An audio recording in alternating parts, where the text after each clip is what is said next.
Hello students. तो आज हम टॉपिक डिस्कस करने जा रहे हैं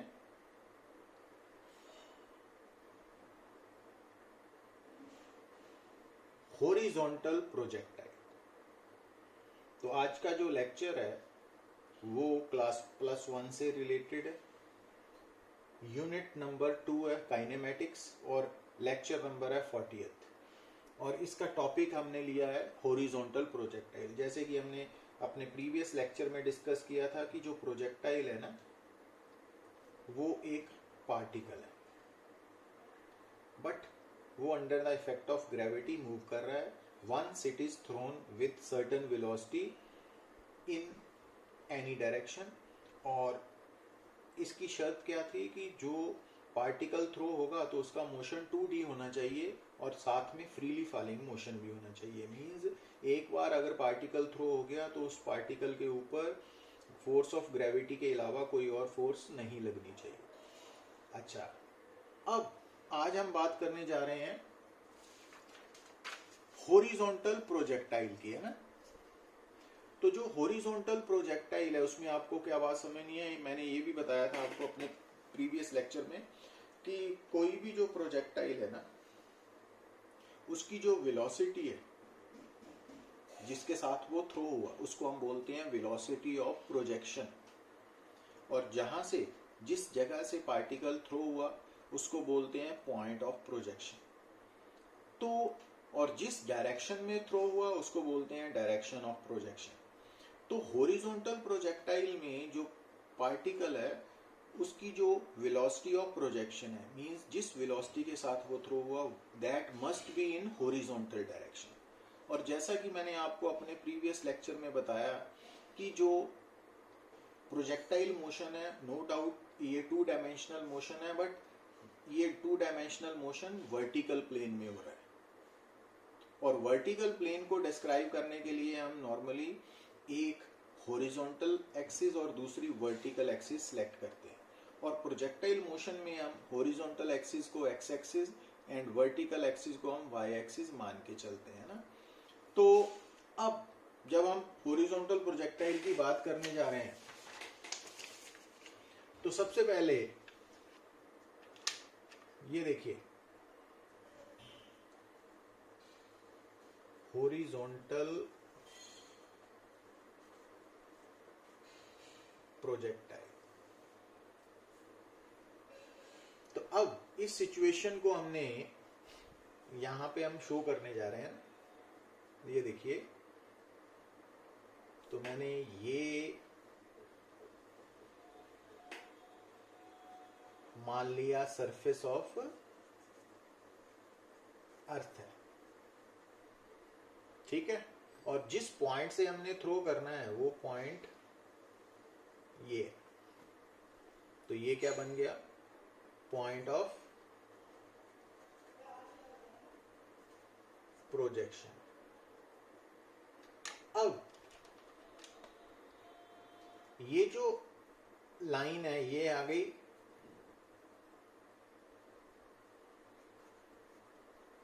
हॉरिजॉन्टल, है ना, एक्सिस, और इसको हमने मान लिया एक्स एक्सिस,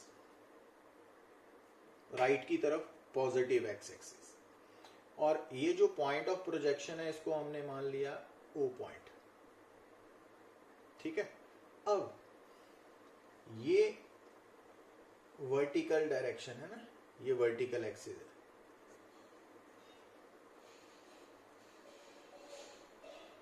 तो नॉर्मली बाय कन्वेंशन हम अपवर्ड को पॉजिटिव वाई लेते हैं ना, बट इस आर्टिकल में हमने क्या मान लिया कि हम डाउनवर्ड डायरेक्शन को पॉजिटिव मानेंगे, ठीक है ना। तो ये कर सकते हैं। तो मींस जो इस आर्टिकल है इसमें हम जो डाउनवर्ड डायरेक्शन है उसको पॉजिटिव मानेंगे और पॉजिटिव वाई एक्सिस मानेंगे। और जो पॉइंट ऑफ प्रोजेक्शन है उसको हम ओरिजिन मानेंगे। ओरिजिन मानने के कारण जो पॉइंट ऑफ प्रोजेक्शन है उसके पोजीशन कोऑर्डिनेट्स क्या हो गए, 0 एंड 0, x भी 0 y भी 0। समझ आई बात? ये काफी इंपॉर्टेंट आर्टिकल है, projectile motion competitive point of view से भी और स्कूल पॉइंट ऑफ व्यू से भी, तो इसको बड़े आराम से समझना है। तो हॉरिजॉन्टल प्रोजेक्टाइल जो है, तो उसमें सबसे पहले हमने सिलेक्ट किया पॉइंट ऑफ प्रोजेक्शन, यहाँ से प्रोजेक्टाइल को थ्रो करना है, तो उस पॉइंट को हमने ओरिजिन मान लिया ना, और जो हॉरिजॉन्टल लाइन है उसको हमने एक्स एक्सिस मान लिया, और जो वर्टिकल लाइन है, ठीक है ना, तो उसको डाउनवर्ड को हमने पॉजिटिव वाई मान लिया, तो it means upward negative Y है ना। अच्छा, अब जब पार्टिकल थ्रो हुआ तो u क्या है उसकी, वेलोसिटी ऑफ प्रोजेक्शन, तो u क्या है, वेलोसिटी ऑफ प्रोजेक्शन, जिस वेलोसिटी के साथ वो थ्रो हुआ। और क्योंकि हेडिंग के अकॉर्डिंगली हम कौन से प्रोजेक्टाइल को डिस्कस करने जा रहे हैं, हॉरिजॉन्टल प्रोजेक्टाइल को, तो इसका मतलब जो u है ना, वो सारी की सारी जो इनिशियल वेलोसिटी है, मींस जो वेलोसिटी ऑफ प्रोजेक्शन है, that must be acting in horizontal direction, है ना, तो सारी की सारी अलोंग एक्स एक्सिस है। अच्छा, अब क्योंकि ये u वेक्टर सारे के सारा अलोंग एक्स एक्सिस है, तो अब हर वेक्टर के क्या होता है, मैग्नीट्यूड साथ में डायरेक्शन। अब क्योंकि u वेक्टर की डायरेक्शन तो हॉरिजॉन्टल की तरफ है ना, अलोंग पॉजिटिव एक्स एक्सिस, तो इसका मैग्नीट्यूड u है और डायरेक्शन आई कैप के साथ रिप्रेजेंट कर सकते हैं ना। अच्छा, और जिस वक्त ये प्रोजेक्टाइल थ्रो हुआ, तो वो टाइम हम मान लेते हैं कि वो हमारा स्टार्टिंग टाइम है, 0 टाइम है ना। तो एट 0 टाइम पार्टिकल की पोजीशन क्या है, ओरिजिन, है ना, तो पोजीशन वेक्टर 0 हो गया ना।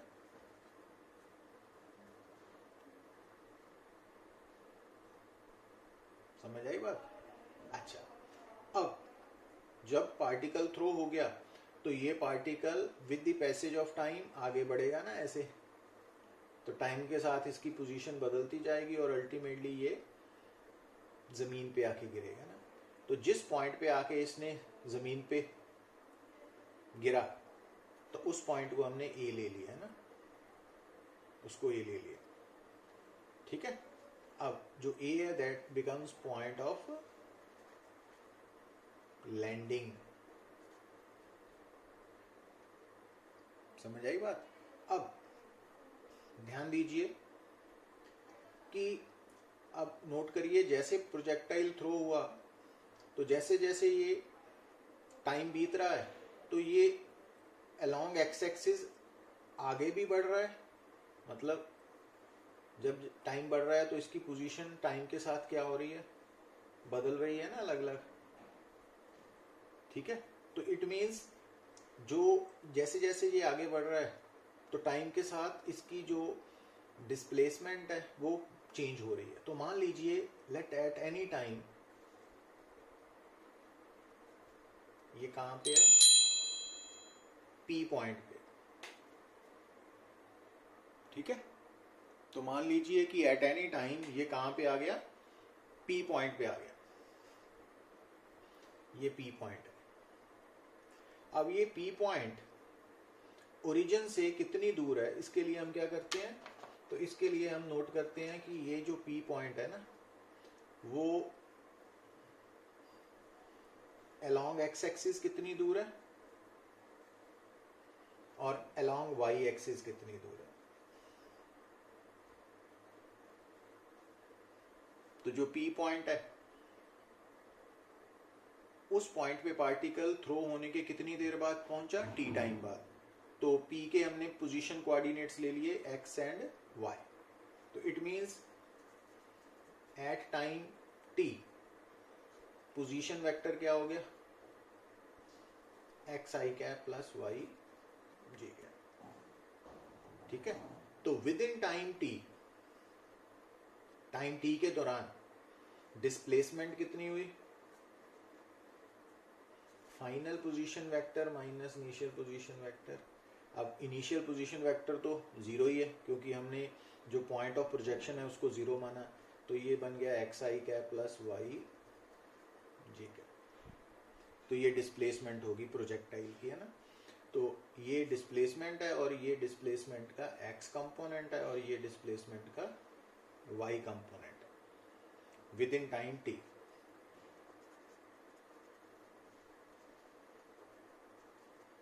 डिस्प्लेसमेंट इतनी आ गई। अच्छा, अब जैसा कि हमने बोला हुआ है कि प्रोजेक्टाइल मोशन बेसिकली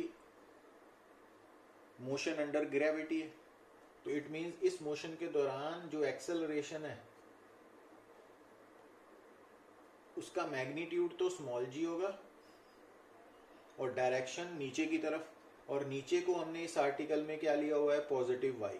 अब Y direction, positive Y direction J cap के साथ लिखते हैं ना हमने, गॉट इट। क्योंकि इस आर्टिकल में हमने डाउनवर्ड डायरेक्शन को क्या माना है, पॉजिटिव। तो इस कारण जो नीचे वाली डायरेक्शन है वो पॉजिटिव जे कैप है। समझ आई ना बात, ये हमने यहां मेंशन कर दिया। अच्छा, अब क्योंकि जैसा कि हमने शुरू में डिस्कस किया कि projectile is an example of uniformly accelerated motion, तो अब यहां पे हम यूज करेंगे using equation delta R is equal to UT plus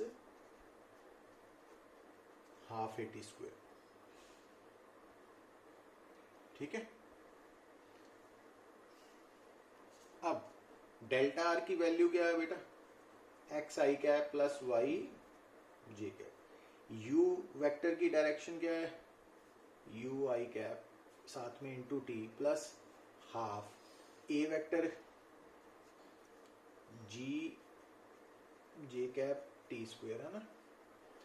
तो अब यहां देखिए X I cap plus Y J cap क्या बन गया, अब यहां U T I cap plus half G T square J cap, equating coefficients of I and j cap on both sides। अब यहां पे देखिए लेफ्ट साइड पे आई कैप का कॉफिशिएंट है x और राइट साइड में ut, लेफ्ट साइड में y j कैप का कॉफिशिएंट और यहां पे हाफ जी टी स्क्वायर।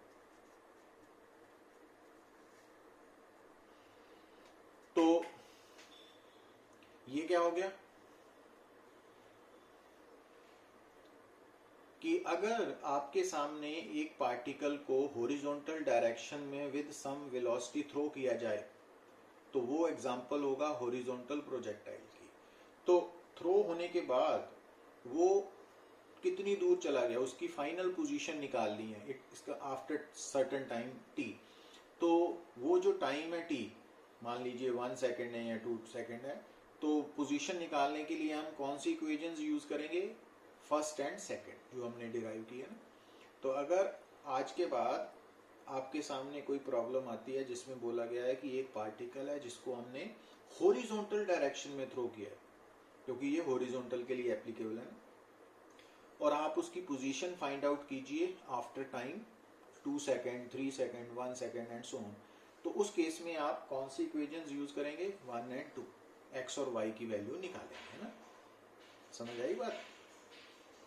और ये डिराइव करना भी आ सकता है आपको। अच्छा, अब हॉरिजॉन्टल प्रोजेक्टाइल में सबसे पहले आएगी equation of trajectory.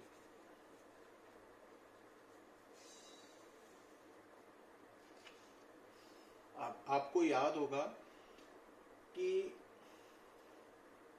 Previous lecture में मैंने आपको बताया था कि जब कोई भी पार्टिकल मूव कर रहा है ना, तो उसकी पोजीशन को डिस्क्राइब करने के लिए हमारे पास पोजीशन कोऑर्डिनेट्स हैं। तो पोजीशन कोऑर्डिनेट्स के बीच में आपस में जो रिलेशन, उसको रिप्रेजेंट करने वाली इक्वेशन को हम बोलते हैं इक्वेशन ऑफ ट्रेजेक्टरी। अब यहां पर हमने इक्वेशन ऑफ ट्रेजेक्टरी किसके लिए लिखनी है, प्रोजेक्टाइल के लिए। अब प्रोजेक्टाइल जो हम आर्टिकल पढ़ रहे हैं वो हॉरिजॉन्टल प्रोजेक्टाइल है, और हॉरिजॉन्टल प्रोजेक्टाइल के केस में आप नोट कर रहे हो कि पार्टिकल की जो हॉरिजॉन्टल प्रोजेक्टाइल की जो पोजीशन है उसको डिस्क्राइब करने के लिए हम X and Y position coordinates use कर रहे हैं। तो इसका मतलब जब हमें बोला जाएगा कि इक्वेशन ऑफ ट्रेजेक्ट्री निकालिए, तो आपने क्या करना है, ये स्टेप्स तो आपने फॉलो करने ही है ना, 1 2। अब आपने क्या करना है, इक्वेशन ऑफ ट्रेजेक्ट्री के लिए इक्वेशन नंबर 1 से यहां से टी की वैल्यू निकाल के यहां सब्स्टिट्यूट कर देनी है ना। तो फ्रॉम इक्वेशन 1 टी हो गया एक्स बाई यू, सब्स्टिट्यूटिंग इन 2, तो y बन जाएगा हाफ जी, t की जगह पे हमने ये सब्स्टिट्यूट कर दिया, तो y is equal to half G by U square into X square. अब इस इक्वेशन में नंबर 3 में आप नोट करिए कि इस इक्वेशन में ना नंबर 3 में जो हाफ है कांस्टेंट है, स्मॉल जी भी कांस्टेंट है, यू भी कांस्टेंट है, तो इट मींस इस इक्वेशन में जो वेरिएबल y है ना that is directly proportional to square of other variable. और ये मैंने आपको बताया हुआ है कि जब एक variable directly proportional to square of other variable है तो वो क्वाड्रेटिक इक्वेशन आ गई एक तरह की, तो वो एक्चुअली क्या रिप्रेजेंट करेगी, equation of parabola. So path of projectile is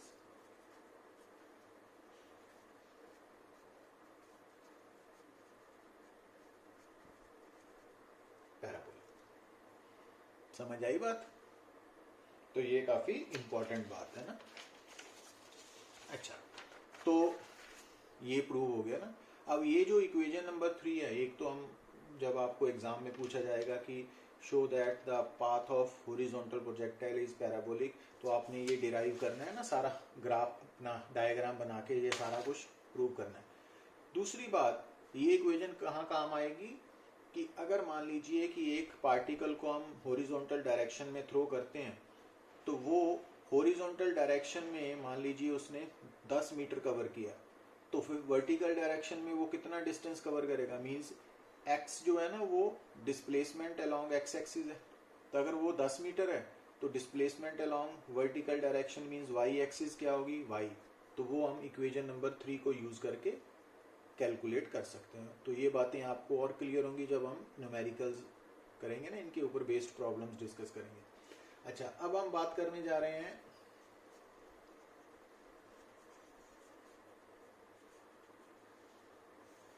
time of flight.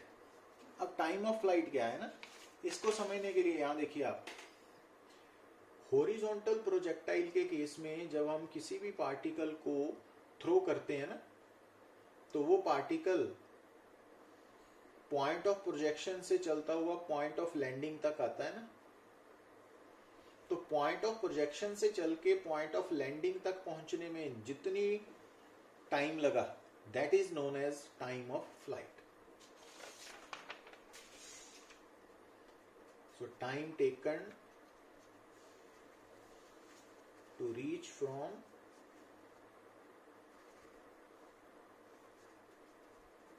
point A from O. O क्या है, point of projection, point A क्या है, पॉइंट ऑफ लैंडिंग। तो पॉइंट ऑफ लैंडिंग तक पहुंचने में जितना टाइम लगा वो है टाइम टेकन। अब यहां नोट करिए, ध्यान से देखिए, ये जो आपका पॉइंट A है ना,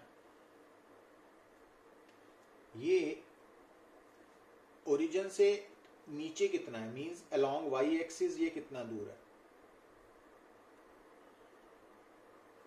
तो इसके लिए हम मान लेते हैं कि ये जो आर्टिकल है ना, इसमें जो हमारा प्रोजेक्टाइल है वो कितनी हाइट से प्रोजेक्ट हुआ, तो वो हमने मान ली h, कि जो हॉरिजॉन्टल प्रोजेक्टाइल है ना उसका जो पॉइंट ऑफ प्रोजेक्शन है वो जमीन से कितना ऊंचा है ना, मींस उसका पॉइंट ऑफ प्रोजेक्शन सरफेस से कितनी हाइट पे है ना, तो h हाइट पे है। तो इट मींस ये जो A पॉइंट है ये ओरिजिन से कितना नीचे है, h। तो इसका मतलब जो ए पॉइंट है उसका जो वाई कोऑर्डिनेट है वो एच बन गया ना। समझ आई बात? तो जो ओ है ओरिजिन है उसका एक्स 0 है, वाई 0 है, और जो पी पॉइंट है वो जनरल पॉइंट है ना, वो पी पॉइंट ओरिजिन से अलोंग एक्स एक्सिस कितना दूर है एक्स, और ओरिजिन से पी पॉइंट कितना नीचे है वो वाई है ना, तो इस कारण पी के कोऑर्डिनेट्स है एक्स एंड वाई। अब क्योंकि डाउनवर्ड डायरेक्शन को हमने पॉजिटिव लिया हुआ है, इट मीन्स ये पॉजिटिव वाई है ना, और जो ए पॉइंट है पॉइंट ऑफ लैंडिंग ये ओरिजिन से कितना नीचे है वो एच है ना। अच्छा, अब टाइम ऑफ फ्लाइट क्या है? ओ से ए तक पहुंचने का टाइम। अब ओ से पी पहुंचने का टाइम क्या था? Small T. ठीक है, तो अगर स्मॉल टी की वैल्यू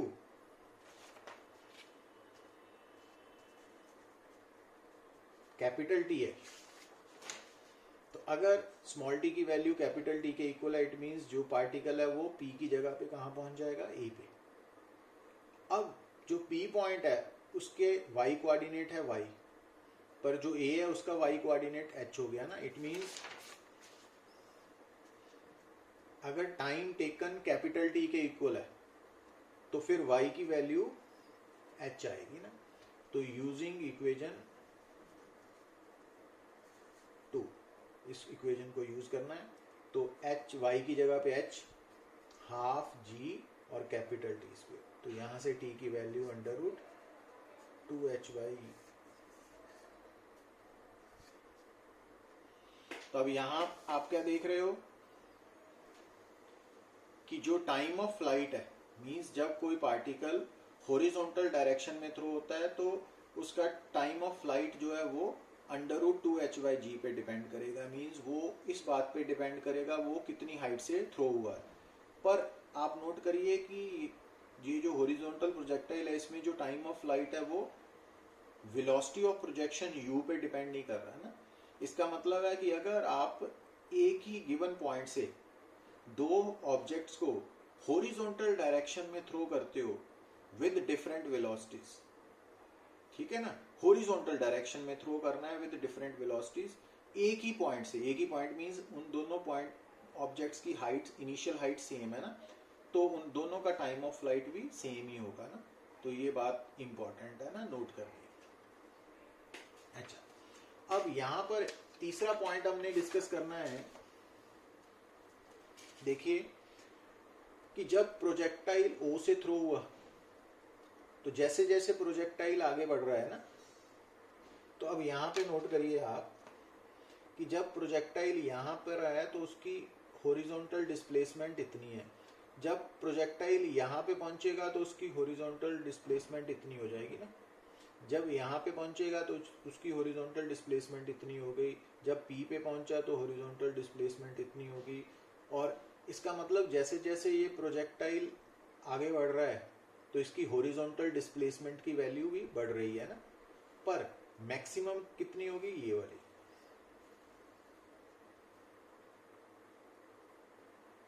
तो ये जो मैक्सिमम हॉरिजॉन्टल डिस्प्लेसमेंट है इसको हम बोलते हैं horizontal range.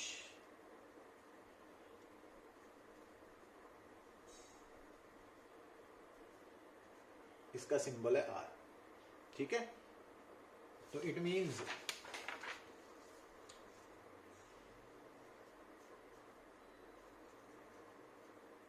Horizontal range, horizontal range particle कब एक्वायर करेगा? जब ये जो प्रोजेक्टाइल है वो ओ से चल के ए पे पहुंचेगा। अब ओ से चल के ए तक पहुंचने में it is the maximum horizontal displacement or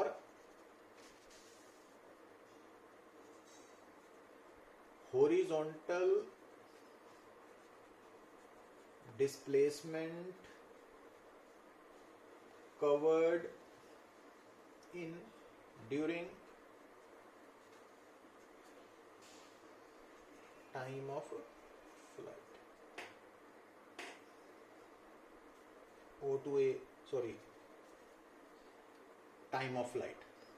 तो अब जब पार्टिकल O से A पहुंचेगा तो उसको कितना टाइम लगेगा, कैपिटल T, मतलब जो स्मॉल t की वैल्यू है वो कैपिटल T होगी, और जब पार्टिकल O से A पहुंचा तो उसका जो x कोऑर्डिनेट है दैट बिकम्स r, है ना, ऐसे ही हो गया ना। तो अब जब प्रोजेक्टाइल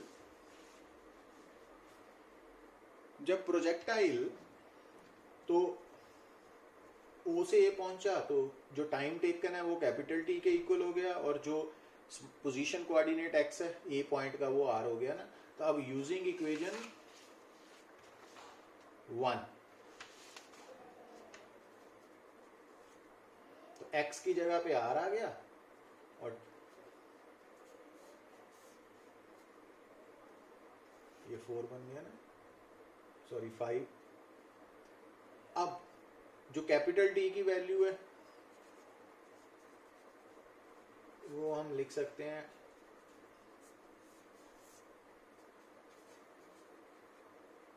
यूजिंग इक्वेशन 4। ये हमने इक्वेशन डिराइव की थी ना 4, तो ये कैपिटल T की वैल्यू यहां सब्स्टिट्यूट कर सकते, तो ये बन गया ना। अब यहां से क्या नोट किया आपने कि जो हॉरिजॉन्टल प्रोजेक्टाइल है ना उसमें जो हॉरिजॉन्टल रेंज है वो वेलोसिटी ऑफ प्रोजेक्शन पे डिपेंड करेगी, जबकि time of flight velocity of projection पे डिपेंड नहीं कर रही थी ना। तो इट मींस अगर दो पार्टिकल्स हैं उनको आपने सेम हाइट से हॉरिजॉन्टल डायरेक्शन में थ्रो किया तो दोनों का टाइम ऑफ फ्लाइट तो सेम होगा, बट हॉरिजॉन्टल रेंज किसकी ज्यादा होगी, जिसकी वेलोसिटी ऑफ प्रोजेक्शन ज्यादा है। जो ज्यादा वेलोसिटी से थ्रो हुआ वो ज्यादा दूर जाके गिरेगा ना। तो ये बात समझनी है ना। तो इसको हम यहां से समझ सकते हैं कि अगर मान लीजिए ये सरफेस, अब यहाँ इस पॉइंट से हमने पहले पार्टिकल को थ्रो किया 10 मीटर पर सेकेंड से, तो वो ये गिर गया ना, तो ये उसका टाइम ऑफ फ्लाइट है और ये उसकी रेंज है ना। तो अब अगर हमने दूसरे पार्टिकल को थ्रो किया विद 5 मीटर पर सेकेंड से, तो वो ऐसे गिरेगा ना। तो टाइम ऑफ फ्लाइट सेम रहेगा बट रेंज वो बदल जाएगी, ठीक है ना। जो स्लो है वो नजदीक गिर जाएगा, जो फास्ट है वो दूर जाके गिरेगा, बट दोनों का टाइम ऑफ फ्लाइट वो हॉरिजॉन्टल कंपोनेंट ऑफ वेलोसिटी पे डिपेंड नहीं ना करता, तो वो u पे डिपेंड नहीं ना कर रहा। तो ये याद रखना है आपको, ये बड़ा इंपॉर्टेंट कंसेप्चुअल प्रॉब्लम है। अच्छा, अब हम बात करने जा रहे हैं वो है रिगार्डिंग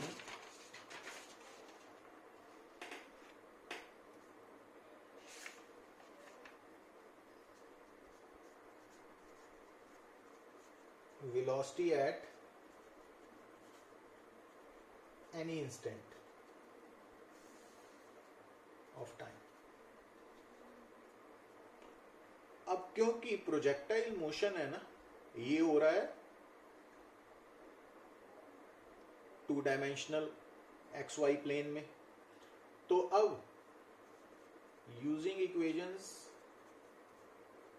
1 and 2, x क्या है ut, y क्या है हाफ gt स्क्वायर। तो अब अगर आप x को टाइम के साथ डिफरेंशिएट करो, differentiating with respect to time, तो ये बन जाएगा वेलोसिटी का x component dx by dt है ना। अब u कांस्टेंट है, t को t के साथ डिफरेंशिएट किया 1 आ गया, तो ये u बन गया। अब इस इक्वेशन को डिफरेंशिएट करिए आप विद रिस्पेक्ट टू t, तो ये बन जाएगा वेलोसिटी का y कंपोनेंट। कैसे, हाफ g तो है ना, ये dy बाय dt है। अब हाफ g तो कांस्टेंट है, बाहर आ गया। अब t स्क्वायर को t के साथ डिफरेंशिएट करिए, वो आ जाएगा 2t, तो ये बन गया gt। तो it means projectile, horizontal projectile के दौरान जो वेलोसिटी का एक्स कंपोनेंट है वो u है और जो y कंपोनेंट है वो gt है। कैसे आए? x और y को टाइम के साथ डिफरेंशिएट करके ना। तो अब इसका मतलब जो टोटल वेलोसिटी है वो किसके बराबर होगी? vx i cap plus vy j cap. किसके बराबर? u i cap plus. और अगर हमने स्पीड निकालनी है, मतलब वेलोसिटी का मैग्नीट्यूड, वो कैसे निकलेगी? vx square plus vy square under root. और अगर हमने डायरेक्शन भी सेपरेटली दिखानी है तो अब ध्यान दीजिए, क्योंकि इस प्रोजेक्टाइल के केस में ना जो आपकी डायग्राम है उसमें ये पॉजिटिव x है और ये पॉजिटिव y, समझेंगे? तो अब ये वेक्टर किस तरफ है? along, और ये वेक्टर